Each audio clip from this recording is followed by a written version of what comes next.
Most people who watched my last video walked away with the same thought.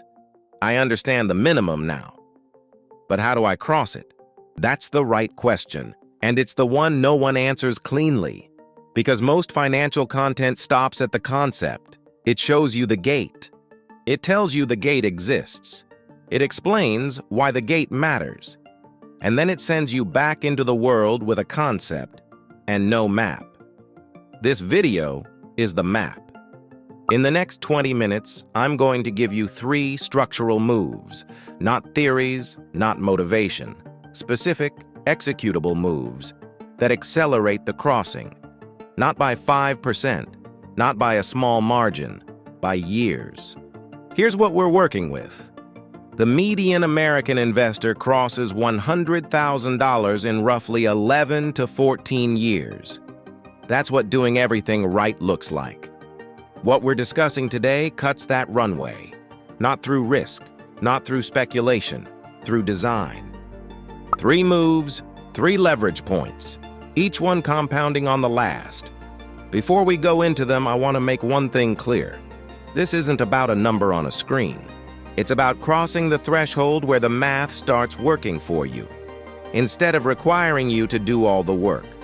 The accumulation zone is not where you stay. It's where you prepare. Let's begin. If you watched the previous video, you already know something most investors don't.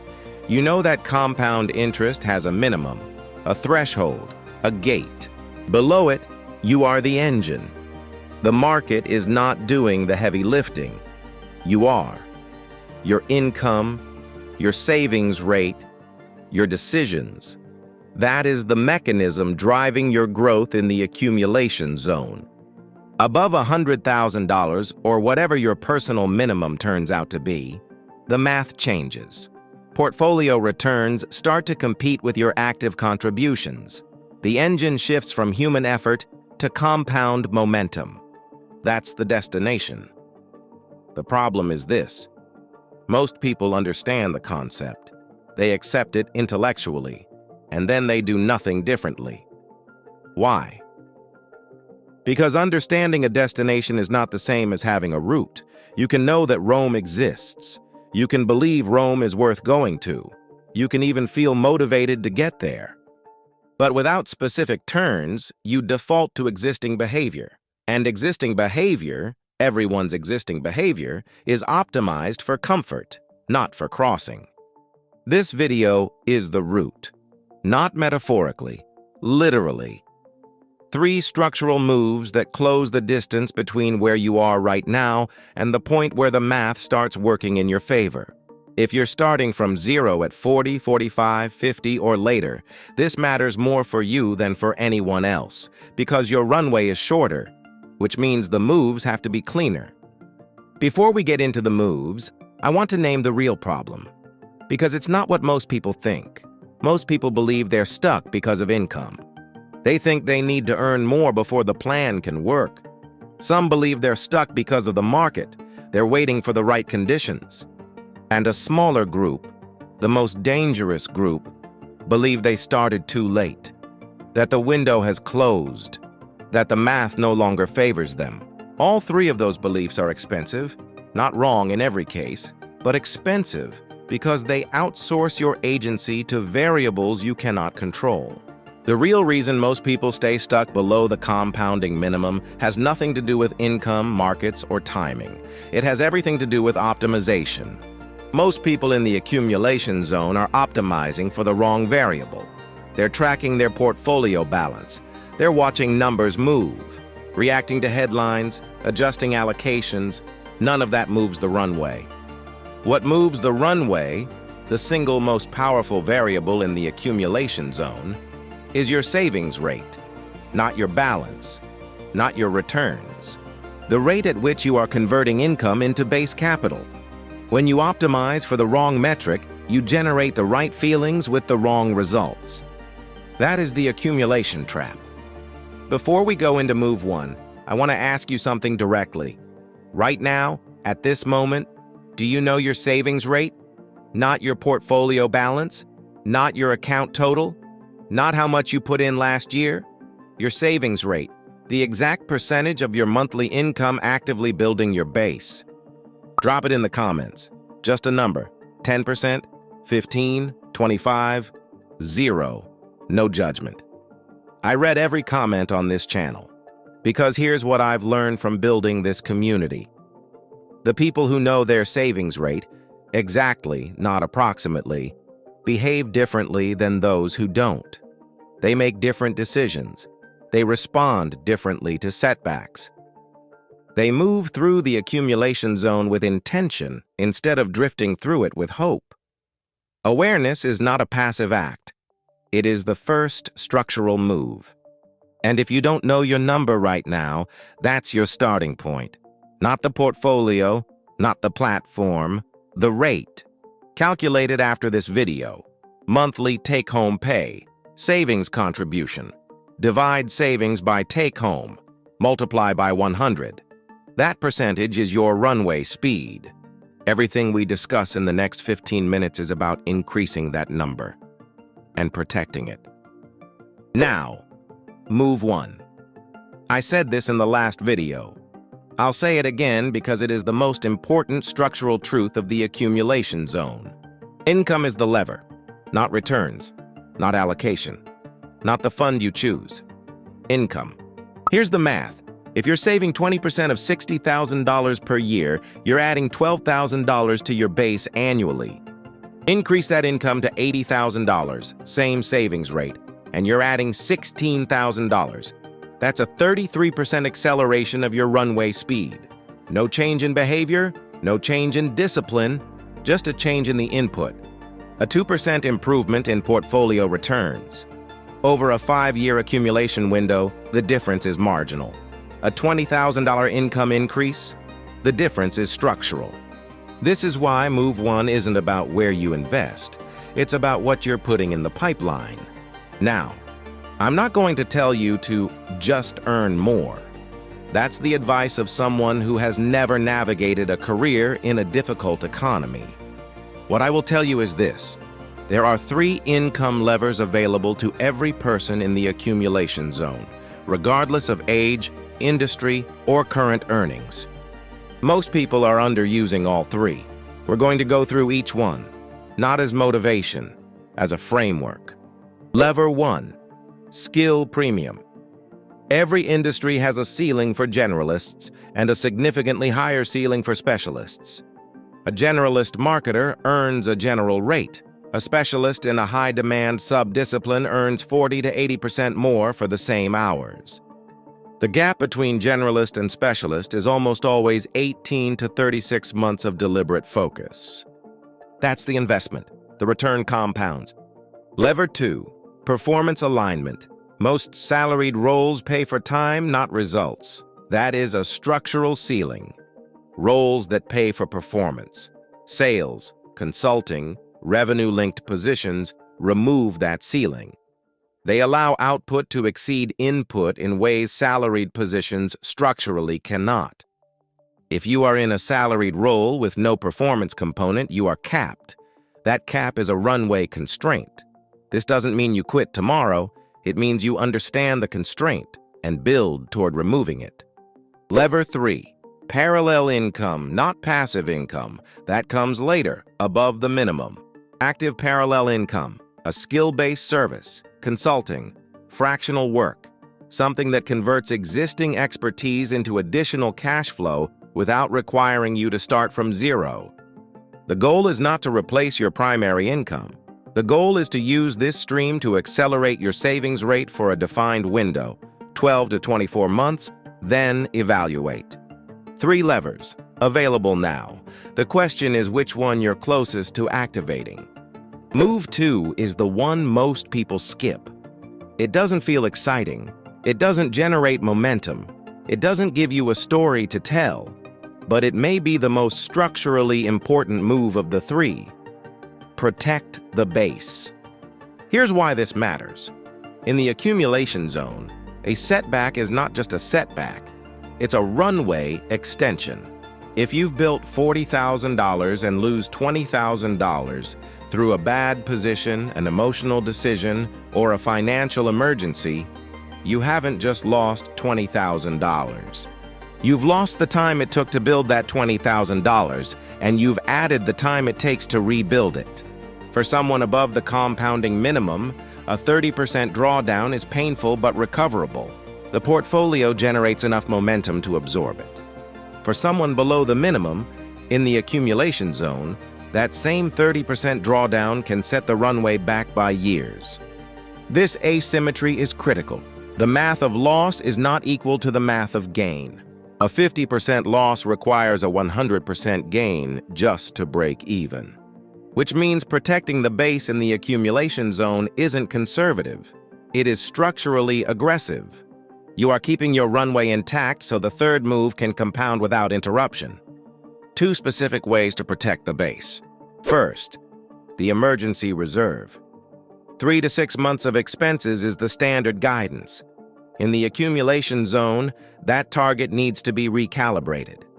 The right target is this: enough liquidity that a financial emergency, job loss, medical event, major repair, does not require you to liquidate your investment base.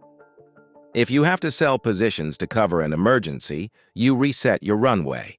The cost is not just the dollars, it's the compounding time you lose. Build the reserve first. Keep it separate, make it boring. It is the moat around your base. Second, allocation discipline. In the accumulation zone, speculative positions should be minimal or absent. Not because speculation is always wrong, but because the math doesn't support it for someone who needs their base intact. High-conviction, high-risk bets can generate extraordinary returns. They can also generate 70 to 80% losses. A 70% loss from a base of $60,000 moves you back to $18,000. The cost of that decision is not $42,000. The cost is the years it took to build to $60,000, plus the years it takes to rebuild. Your base is not a vehicle for speculation. It is a runway. Keep it intact. Move 3. Track your savings rate.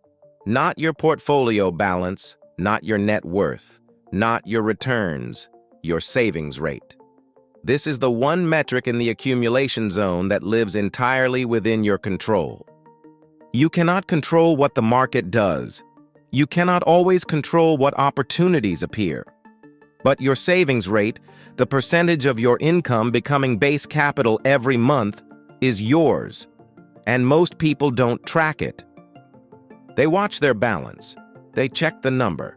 They react to what already happened. The balance is a lagging indicator.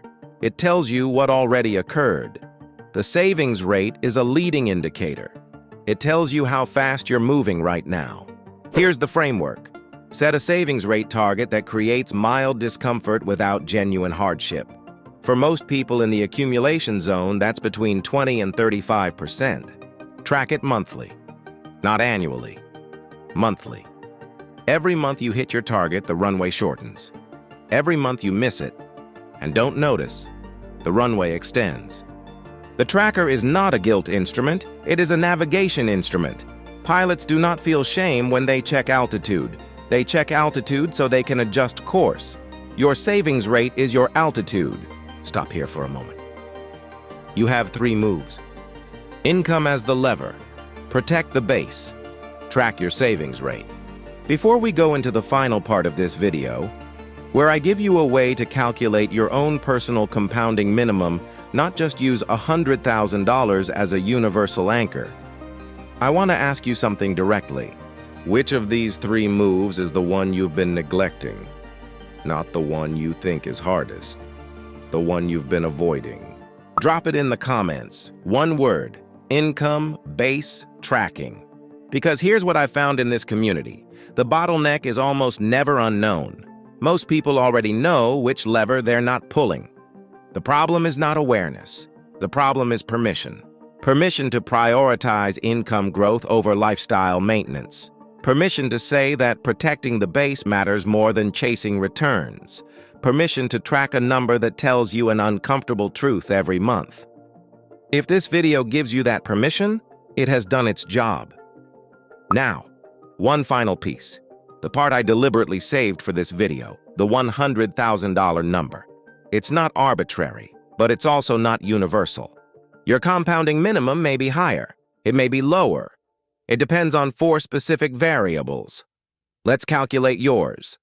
Charlie Munger said the first $100,000 is the hardest. He was right, but he was speaking from a specific context, a specific era, a specific cost structure. The principle is correct. The number may not be yours. Here is how to calculate your personal compounding minimum. Step 1. Start with your target annual passive income. What does your portfolio need to generate? Not your job, your portfolio to cover your essential costs. Not your full income, your baseline. Let's say that number is $40,000 per year. Step 2. Divide by your expected annual return rate. For a diversified long-term equity portfolio, a conservative estimate is 6 to 8%. Using 7%, $40,000 divided by 0.07 equals $571,000. That is your financial independence number. Step 3. Divide that number by 4. Why 4? Because at roughly 25% of your financial independence number, portfolio returns begin to meaningfully compete with your active contributions. That is the phase shift point. In this example, $571,000 divided by 4 equals approximately $143,000. Your minimum is not $100,000, it's $143,000. The $100,000 Munger referenced was not a rule, it was a data point. Now you have your data point, not a concept, a number, and a calculation you own. When you cross your compounding minimum, whatever that number is, something specific happens. Not dramatic, not overnight. Structural. Your portfolio begins to generate returns that compete with your active savings contributions. If your savings rate is adding $1,500 per month to your base and your portfolio is generating $800 per month in average returns, you are still the primary driver. Cross the minimum. Watch that shift. $1,500 from savings, $1,800 from the portfolio. The engine has transferred. You are no longer the primary driver. The math is. And what this means behaviorally is profound. You can reduce your savings rate without reducing wealth velocity. You can take strategic risks that would have been destructive below the minimum. You can think about income differently, not as the primary input, but as one of several compounding mechanisms. The psychology shifts. People below the minimum experience saving as sacrifice. Every dollar saved is a dollar not spent. People above the minimum experience saving as acceleration. Every dollar adds to a base that is already generating momentum. That psychological shift is not a side effect. It is the entire point. The accumulation zone is not where you stay. It is where you build the conditions for a fundamentally different relationship with money. That relationship begins on the other side of the minimum. Let me give you the summary. Move 1. Income is the lever, not returns, not allocation. The size of what you're putting in determines how fast you close the distance. 3 levers: skill premium, performance alignment, parallel income, available to you right now. Move 2. Protect the base. A setback in the accumulation zone is not just a financial loss. It is a runway extension. Guard it with a funded emergency reserve and disciplined allocation. Move 3. Track your savings rate, not your balance, not your returns. The rate, monthly. Without exception, it is your navigation instrument, and know your number. Not $100,000 as a borrowed reference point. Your personal compounding minimum, calculated from your target passive income, expected return, and the 25% threshold where the engine transfers. These are not motivational principles. They are executable instructions. The accumulation zone is not punishment. I said that in the last video. Here is the corollary. The accumulation zone is not permanent. It ends when you design it to end. If something in this video landed, if one move gave you clarity you didn't have before, leave a comment. Tell me which move you're starting with. I read everyone. And if you haven't watched the first video, the one that explains why the minimum exists, it's on screen right now. The map only works if you know where the gate is. See you in the next one.